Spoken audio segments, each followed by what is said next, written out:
Simu, man, congratulations on it. This is our first time meeting in person. And I just wanna immortalize this on camera because this is a big deal, and I just want to say I appreciate you. And you've been like there from day one. So man, I'm so happy to see you. I'm happy for you, man. I hope you're really proud of the movie because I've been following you, and I think like you are the champion of this thing, and you guys crushed it. Thank you. I am pretty proud of it. I mean, just watching it back on premiere night and hearing it play in front of an audience of like hundreds of people, it's really such a special feeling. Did you buy tickets yet for your own movie? Oh, of course I did. Of course I did. I bought tickets in like different countries. Like I bought like I can't physically be in that many places at once, but whatever. I got the tickets. I went to the premiere. I got the tickets for opening night in Nashville, man. so I'm ready to. Thank you. Man. That threw me off. Thank you for saying that. No, of course, man. You step into the ring as Shang-Chi in the Marvel Universe, and this is a character that I feel like, in reading your other interviews and seeing what you've talked about of your own story, you have a lot in common with this character. Is it a little bit daunting to step into the Marvel world on a stage like this and be so personal while so many people around the world are learning so much about you at the same time, or does it bring you a bit more comfort to know that it is such a real thing? Interesting. You know what gives me more comfort than anything else is that knowing that I'm going to work every day and I'm serving a story that is compelling and nuanced and rich with emotion and taps into so many different parts of the human experience. And I think that's what Destin is so incredible at as a filmmaker. I think that's why he is the only possible choice to direct this and helm this movie and steer this ship. He is honestly such an incredible storyteller, and from the first moment I read the script, I knew I related to it. I related to the character, but it's also because that character is universal. It's a coming of age story, and everybody should relate to this character and what he goes through. Yeah. When you signed on post Endgame, did you know, when they first brought you in, that this was going to be a story? Because I know you're a Marvel fan, so your fandom goes back to Iron Man and Iron Man 3 and the Incredible Hulk and stuff, and the things that are connected here. Did you know that those were going to be things that get kind of tied in and tied up in Shang-Chi? Absolutely not. I think I remember asking Kevin Feige, because he brought me into his office and he was like, okay, great, do you have any questions? And the first thing that I asked was, I was like, how is it going to tie into the MCU? Because that's all I wanted to know. I was like, am I going to be an Avenger? Am I going to see this person? Am I going to fight Thor? Am I going to be best friends with Captain America? Tell me. And he was just like, Simu, you just have to trust us. And then he's also like, because we don't even know ourselves. No, he was so wonderful. He was like, we're still working through a couple of things right now. We can't tell you anything until it's been solidified, but you're gonna love it. That's what he said. And reading it in the script, I did.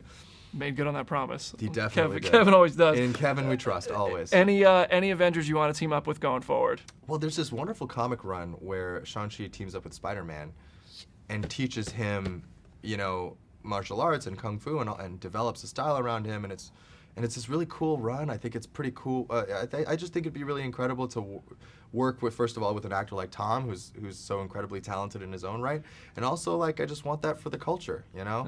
I want to see the two of them fighting. I think that would be awesome. The Marvel fans would love it. And one question, I don't know if you can answer this. Will I see you at the Doctor Strange 2 junket? You will see me on opening night of Doctor Strange 2 Multiverse of Madness. I will be first in line and enthusiastically cheering and hooting and hollering along with everyone else. They've trained you very well already.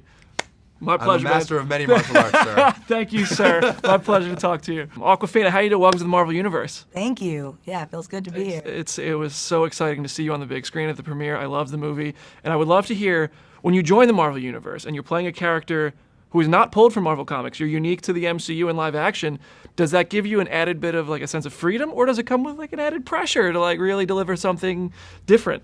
Oh man, I never thought of it like that. I think there's definitely a freedom there, right? I would say it's fun to just kind of build out a character, especially one that was as easy to play as Katie. Yeah, it was a lot of fun playing Katie. I feel like you and Simu have parallels to the journeys that Katie and Shang-Chi go on in your real lives. Did you guys have any conversations I want to bring this to the characters, I love to bring this part of myself to this world? What kind of stuff did you really want to inject of your own? Yeah, I think Simu and I would often have conversations about kind of how the similarities that we kind of grew up and how we do negotiate our own identities, our own kind of being Asian American, Asian Canadian, and I think our characters definitely mirror that conflict to some extent, and I know that Simu brought a lot, and I wanted to think of like my own experiences when I played Katie. Yeah. Yeah, it shows. It's really the story's so personal. You guys did such a good job. Yeah, thanks. Amidst all the action, you get involved with that. You also bring a lot of greatly timed comedy, and I'd love to hear about like just the room that Destin gave you for improv, or how much of it was scripted. Did you get to just add your own flavor to certain sequences, like the bus when it stops, and you're like, "We make a great team." Yeah. Yeah. Well, no, I mean, Destin is such a fantastic director, and part of that is like this warmth and this freedom to be playful. And it wasn't like I needed to improv all the time, because I would often read Katie's lines and they were already very funny. But there was always like, I just always would give a little bit more, and Destin would often, let me do that. I love it. How often did people like crack? Like my favorite parts of Saturday Night Live are like when everybody starts to like crack up a little bit. Yeah. How many of those moments did you guys have? Because it seems like it's so much fun. Like you really became a family. Yeah, I mean, my favorite moments was when I would see Bill Pope laughing, and when I could make Bill Pope laugh, that's when I was very happy. I would love to hear, like, just like Katie, you're new to the Marvel Universe. Was there ever a moment, because there are other characters in this that we've seen in trailers and stuff, I don't want to spoil anything, but whether it was like at a Comic-Con on a set or in an area like this, that you ran into an actor or a person in a costume that was kind of like a reality check moment, like, wow, we're really here. This is Marvel, which is just like different. Yeah, I mean, I definitely know that this is a whole different kind of thing, but at the premiere, I was like really blown away by, I think, the intensity of the passion of the fans. Like this is not it's not a game. It's real, and I think with that fandom, there is an extent of pressure that you want to make sure it's good enough. Yeah. Is there any characters from the MCU you'd love to see, Kay? Like you put Hawkeye on watch. You learned the bow and arrow. No, she's no Hawkeye. Don't get it twisted, y'all. But yeah, no, I really like I really like Wanda and Groot. Yes, I'm right there with you. I don't know if that's a pitchable series, but like, yeah, I just love those characters. They've done pretty much everything, so I don't see there's no excuse at this point. Now we got to call Kevin. Yeah. And of course, I mean, I'm so excited to hear you're doing Little Mermaid after this. Yeah. Scuttle, getting back to music and stuff. What was that experience like? Because that's a movie, we're similar age. We both kind of grew up on Little Mermaid, I'm sure, to some extent. Yeah. How did that compare? Oh man, I mean that was so cool. I mean each one of these experiences is mind blowing in their own respect and very special. And for that one, it was like so cool to work with Rob Marshall and Lin-Manuel. And I think that the world's gonna really like it. Yeah. I can't wait. Before you know it, you're gonna see yourself all over Disneyland. Yeah, and you can never go there again or something. Yeah, no, it's all good. Well, thank you so much. Congratulations, Shang-Chi was fantastic, and you were brilliant in it. Nice to see you. Florian, man, welcome to the Marvel Universe. Hell yeah. It's been time.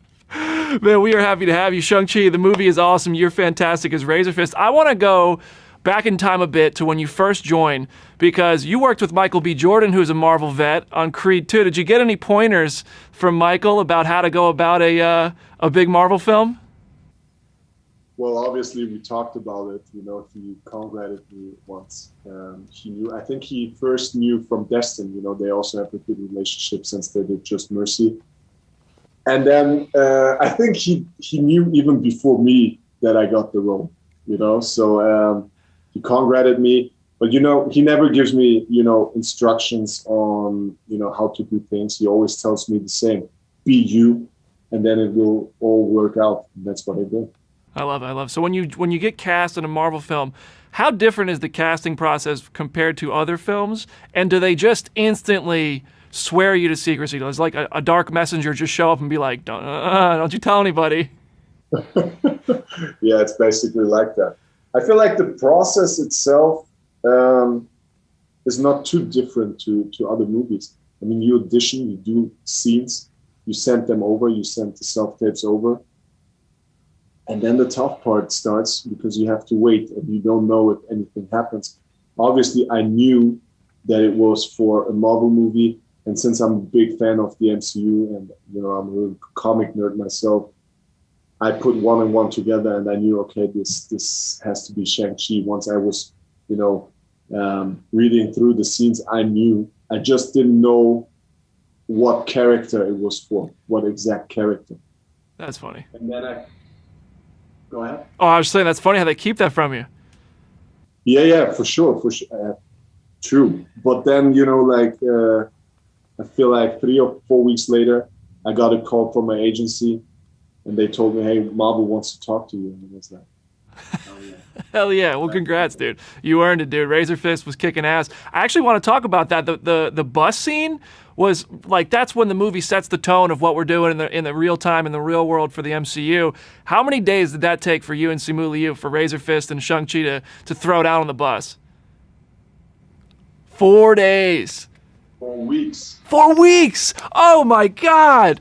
Dude, how much work goes into that? It was so crazy, and the tough part was, we had summer in Australia. It was like 90 degrees outside. In the bus itself, it was like a sauna.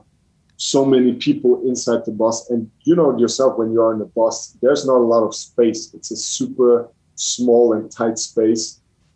And it was so tough to fight in there. And especially for a guy like me, like a tall, big guy, it was so hard to move in there, and I was hitting poles and walls all the time, going to the physios and doctors almost every other day. But hey, in the end of the day, it was all worth it. And I think we created something really special. Oh, man. Yeah, it comes through, man. I know you're a Marvel fan, so this might not be news to you, but there are versions of Razor Fist in comics that have ties to Doctor Doom. We got Fantastic Four on the way. Have you started fantasizing about where this could go? You could have those Doom ties. Anything you want to see in the future? I have a dream matchup. Let's hear it. Razor Fist against Wolverine. Oh, man. That's a tough fight. They actually collided at some point in the comic book. So, seeing Wolverine with his blades and then Razor Fist, maybe another arm comes as well. So who knows? We'll see what happens. Oh, man, rooting for you, dude. Congrats on being part of a great movie. Great talking to you. Thank you so much, my friend. Congratulations on joining the Marvel Universe. Thank you so much. What an amazing experience. The movie is fantastic. I love it. I just wanted to share that with you to start with. Yes. Of course. Before we talk about the Marvel of it all, everybody's life is changing. Your life I saw that you got married during the production. They had a quiet little party for you. I would love to hear about that. Yeah. Well, I was cast single and wrapped married. I met my husband on this film, and Yang, he is one of the action designers on this film, and we didn't prepare anything for our marriage, but the production threw a big party to celebrate, and Simu, he took us to Disneyland, and Awkwafina, she booked a whole venue and threw a big karaoke party. I mean, everyone sang and everyone lost their voices the other morning. Wow, it's really fun, and yes, it's just like being with my family, they are my family. Yeah, I need to be a part of this friend group, because that sounds like you're surrounded by the best people in the world. It's amazing. Karaoke. Did you go? When you went to Disneyland, was that before Avengers Campus? The first one was, but we just like Disneyland addict. We went so many times, and we experienced the Avengers Campus, and it was like, wow. We bought so many stuffs. Those, Yes. Are you ready for the fact that one day you're probably going to see your character walking around, like whether it's cosplayers at Comic-Con or at Avengers Campus? What do you think that's going to be like? Wow, I cannot wait. I mean, I saw some fans in my costume on the red carpet, the world premiere, and I took so many pictures with them. It's just so amazing. You have your action figure in your hand. Yes. That is amazing. Yes, I got it from Simu. It was a present from him. I just can't stop playing with it. Oh, that's great. You make quite an entrance in the movie. You come into this big action sequence the first time we see you. You're face to face with Simu Liu as Shang-Chi. Yeah. I would love to hear, how was it building the chemistry, the choreography? How long did it take to put together your first sequence in the movie? I mean, I didn't have any martial arts background before this, so they flew me 4 months to train. It was really intense, and you could really hear Simu and I screaming in the stunt stage. And yeah, the first fight scene we did, I did punch him in the face. Yeah. Just let it fly. Yeah, but because I was nervous, and he encouraged me. He said, "It's okay if you can never hurt me," you know. So I went for it, and I didn't mean to, but to be honest, I enjoyed it. That's amazing. Maybe he deserved it. That's okay. In the comics, Shang-Chi and his sister, they have a bit of a rivalry, and we see part of that in this film, and maybe in the future, that might be something that comes along even further based on some of the stuff we see towards the end. I'm not going to spoil. Yeah. But, I mean, have you dug into the recent comics, the Shang-Chi comics, and thought about anything you want to see? Maybe a bit of a rivalry, maybe a bit of a change to the 10 Rings? What kind of stuff do you want to see? Well, I didn't read the comic before, but yes, the brother and sister relationship, it starts with a lot of punches and kicks, but there's always love between them, and I cannot wait to see what's next for my character and everything between the siblings. I think it will be very exciting. I can't wait to see more. Thank you so much, and congratulations. Thank you. Destin, congratulations. Shang-Chi is phenomenal start to finish. It's great, dude. Thank you so much. Of course. I want to start with, you open the movie on awesome kung fu martial arts action sequences, and those carry on throughout. You found a way to almost make these well choreographed action sequences almost like a romanticized dance, where these performers are really performing intimately together in what is supposed to be these chaotic moments. I'd love to hear from you about putting your stamp on the most unique action I've ever seen in a Marvel movie. I mean, this stamp was not my stamp alone. This was the result of a really incredible team that we put together. Our stunt team was led by Brad Allen, who came from the camp of the great Jackie Chan and was not only trained there to do great martial arts, but really trained to do storytelling and to do physical storytelling with setups and payoffs and physical gags and jokes and humor. And he also put together an incredible team of choreographers from mainland China and Hong Kong, some of which brought this other really beautiful choreo that you could describe some of these fight scenes as elegant and emotional. And we have a fight scene where two people fall in love by the end of it. And these are all fight scenes that are described in ways that I never thought I could describe a fight scene, and I feel so proud to have them all be a part of this movie. Your entire team did such an incredible job. You should all be very proud of it. I loved your story at the press conference about how you almost never wanted to do a Marvel movie, and you were convinced to come do this because of how connected to it you were personally with this story. But I do want to hear about the Marvel side of it. When you come into this world and has ties with like Abomination and Wong and this story that's rooted in Iron Man and Iron Man 3. When those kind of come into play, how much of a hand do you get to have in choosing their roles in the film? Everything at Marvel I found, which was surprising, is I found it to be incredibly collaborative. Everybody has a say. I have a say. Of course, the heads of Marvel have a say. But even an intern or a PA, and anybody who has a good idea, if it's a good idea that could make the movie better, it rises to the top. I think making a movie that is a part of this grander universe that already exists is really fun. There's being able to tap into the setups and questions that were created years ago and be able to find creative ways of answering them. And at the end of our movie, knowing that our characters will exist and continue to live on, and making sure that we are sending them down a road where that makes sense in the grander universe. It was a really fun creative process. I've been saying all week that I think this could have been its own franchise. Being part of Marvel is just a bonus. Well, you've really established something awesome and complex. Cool. Yeah. I do want to hear about Abomination's look. The last time we saw him was in The Incredible Hulk. Did you have a hand in adapting this new take, slightly different looking Abomination? I mean, yeah, I have a hand in.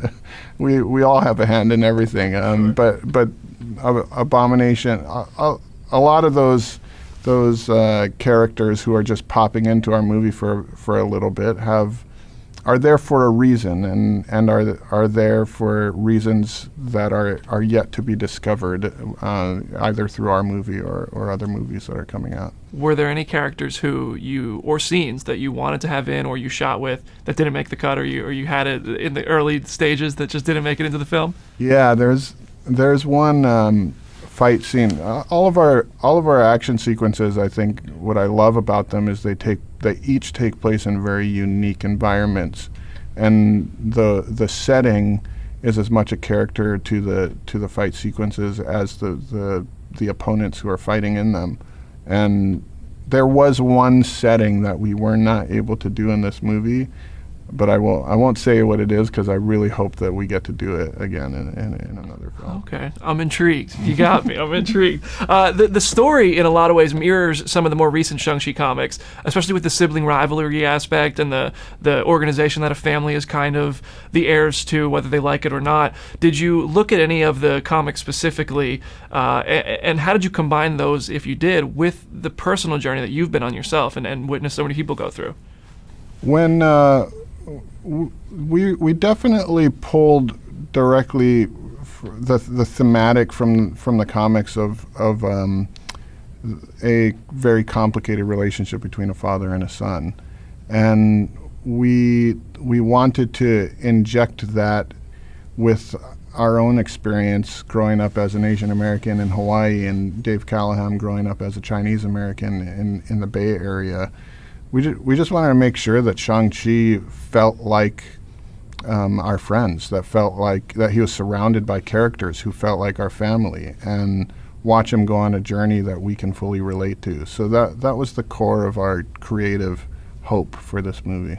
Did you have to, at any point, talk with the teams on Doctor Strange like Sam Raimi, or WandaVision like Matt Shakman, or Loki and Kate Herron, to make sure that what you were doing with the kind of reshuffling and stuff kind of all still fit together from a story perspective? I mean, when you're in the Marvel offices, you're typically right next door to all of the other creative projects that are going on. So there is a lot of cross-pollination going on in the halls, and you do get, as you're going down a road creatively, sometimes you get a little whisper in your ear. I'm not sure if that would fit because of this and this, so you might want to go in another direction. But that's part of the fun of the process. Will I see you at Shang-Chi too? I hope so. Me too. Well, thank you so much. Pleasure talking with you. Congratulations on a fantastic film. Oh, thank you so much. Thanks,